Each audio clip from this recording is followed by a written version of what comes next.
Vamos conversar agora, então, com o senador Eduardo Braga, senador titular da CPI da pandemia. Senador, muito boa noite, bem-vindo de volta ao Expresso CNN. Muito obrigada por, mais uma vez, me atender a CNN no final de um dia. Mona Lisa falando, o senhor me ouve bem, senador?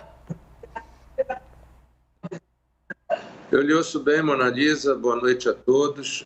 É um prazer estar aqui novamente. O prazer é todo nosso pela deferência e pela possibilidade da gente arrematar, fechar os assuntos do dia, né? No ponto de vista de vocês que estão ali. Senador, acabamos de conversar com o presidente Omar Aziz e um dos principais questionamentos é o que ficou hoje, claro, em vários momentos ali do depoimento da doutora Luana, que é em relação à autonomia que, de fato, tem o ministro da Saúde, Marcelo Queiroga. Eu gostaria de saber se o senhor acha que essa também é uma das principais questões a serem feitas, um dos principais caminhos a serem percorridos na próxima terça-feira, então, quando o ministro volta à CPI. Senador, o que o senhor acha?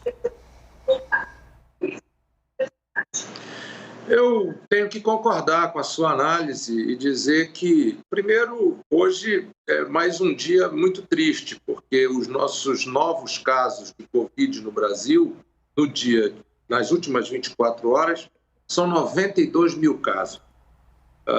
Mais de 2.500 mortos, ultrapassando, portanto, 467 mil mortos no Brasil. É hora do país, portanto, ter uma forma afirmativa de enfrentamento dessa pandemia. O ministro Queiroga, ele é muito habilidoso, nós temos percebido isso. Essa habilidade dele pode ser, inclusive, uma virtude para ele saber administrar uma personalidade complexa como é a personalidade do presidente Bolsonaro.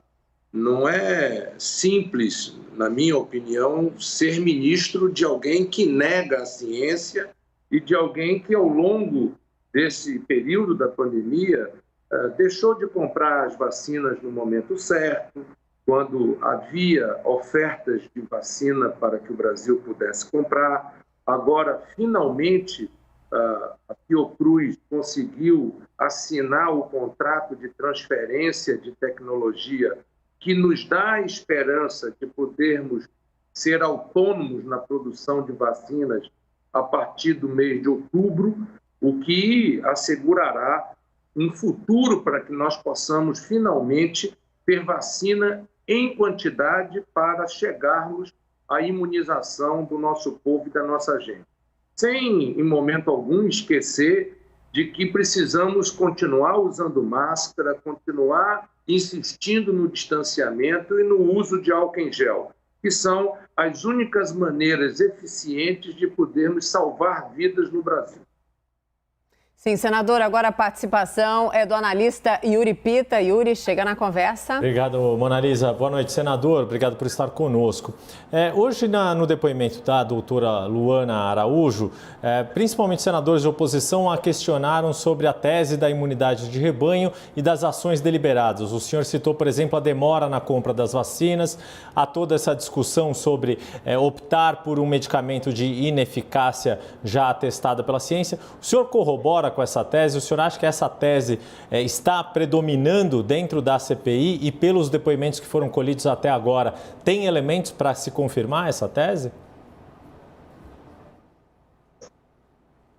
Olha, eu acho que nós estamos num processo de construção de um diagnóstico definitivo sobre essa questão. Não diria que é um diagnóstico definitivo. Acho que a doutora Luana prestou hoje uma grande colaboração, porque ela é afirmativa, ela é segura, tem uma grande formação técnica, formou-se numa das maiores universidades do mundo e das melhores universidades do mundo em medicina, Johns Hopkins. Portanto, ela é uma infectologista qualificada para fazer as afirmações que fez hoje na Comissão Parlamentar de Inquérito.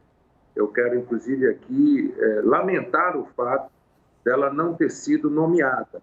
e mostra aquilo que eu estava falando ainda há pouco. Ela foi uma escolha do ministro Queiroga, mas ele não conseguiu fazer com que ela fosse nomeada, por causa das posições que ela tem, das convicções que ela tem, em função da ciência.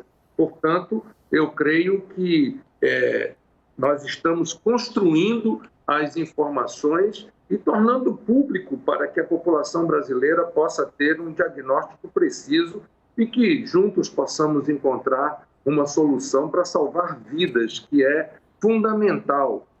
Como eu já disse e quero repetir, a CPI ela é completamente diferente de todas as outras, porque ela é de um fato continuado.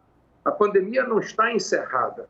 Nós não conseguimos ainda encerrar a pandemia, nem no Brasil, nem no resto do mundo. Portanto, nós precisaremos encontrar respostas e solução para a questão da imunização do povo brasileiro. E a única saída, sinceramente, só são duas: vacina, máscara, álcool em gel e distanciamento, o que não significa dizer que a vida tem que ser fechada dentro de uma bolha. Não, você pode, você está trabalhando, eu estou trabalhando, mas nós estamos fazendo isso com uma mudança de comportamento individual e da sociedade. Portanto, nós esperamos poder convencer muitos no Brasil, se não a grande maioria, de que esta é a única solução para que nós possamos salvar vidas. Sim, consciência, né, senador? Informação correta, campanhas de esclarecimento, tudo isso ainda falta na robustez em que é necessário, vamos dizer assim. Senador, agora a participação é da nossa analista Thaís Arbex. Thaís, por favor. Boa noite, senador. Vou repetir aqui a pergunta que eu fiz ao presidente da comissão, Omar Aziz. Na quinta-feira, a comissão vai ouvir o governador do seu estado, Wilson Lima.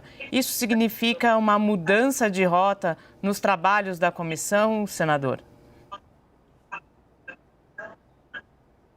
Não, Thaís. Primeiro, boa noite a você. Segundo, registrar para o Brasil que tanto o senador Omar quanto eu somos senador pelo estado do Amazonas. Exato. E o Amazonas, lamentavelmente, viveu uma crise que levou a mais de 13 mil mortos. E esta crise não foi por falta de dinheiro.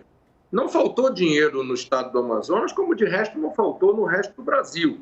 E isto nós temos que reconhecer. O que faltou foi competência, foi decência na aplicação do recurso público, foi planejamento. E acho que a ida do governador, no caso do Amazonas, é fato determinado da CPI. Não só aprovado pelo Senado da República, como também referendado pela decisão do ministro Barroso e depois pelo Pleno do Supremo Tribunal Federal. Portanto, acho importantíssima a ida do governador Wilson Lima para esclarecer fatos passados e esclarecer como o Amazonas está, neste momento, tratando a pandemia. Sim, mas nessa toada ainda, no foco em que a Thaís trouxe, senador, o senhor acha que é o momento de ampliar, então, essas análises, essas constatações, essas apurações de desvios, né? Foram várias operações da Polícia Federal, várias denúncias, imagens que estão gravadas aí de várias partes do país, focando em desvios, sim, em várias partes, né, do nosso país. É hora de começar ali no Amazonas, que é foco, claro, o senhor disse ali da premissa da investigação da CPI, mas também já fazer a abrangência para os outros estados? E se sim, depois do Amazonas, qual é a maior preocupação do senhor? Mona Lisa, é preciso dizer que, com relação aos outros estados, é preciso ter nexo e conexão com os fatos que estão sendo investigados pela CPI. E é claro que houve uma ação ao Supremo Tribunal Federal, cuja relatora é a ministra Rosa Weber, e que nós teremos a manifestação do Supremo Tribunal Federal a respeito da convocação dos demais governadores.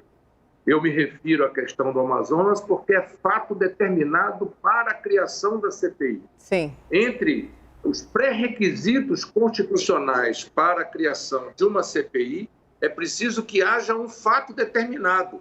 Não pode ser uma CPI genérica.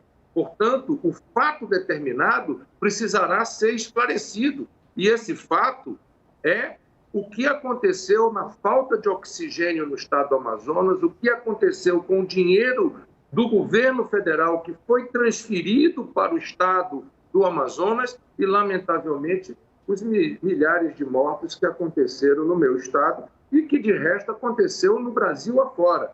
Isto não significa perder o foco da CPI. Isto significa dizer que nós precisaremos esclarecer o que aconteceu com a aplicação dos recursos que foram destinados para o combate da CPI, da Covid.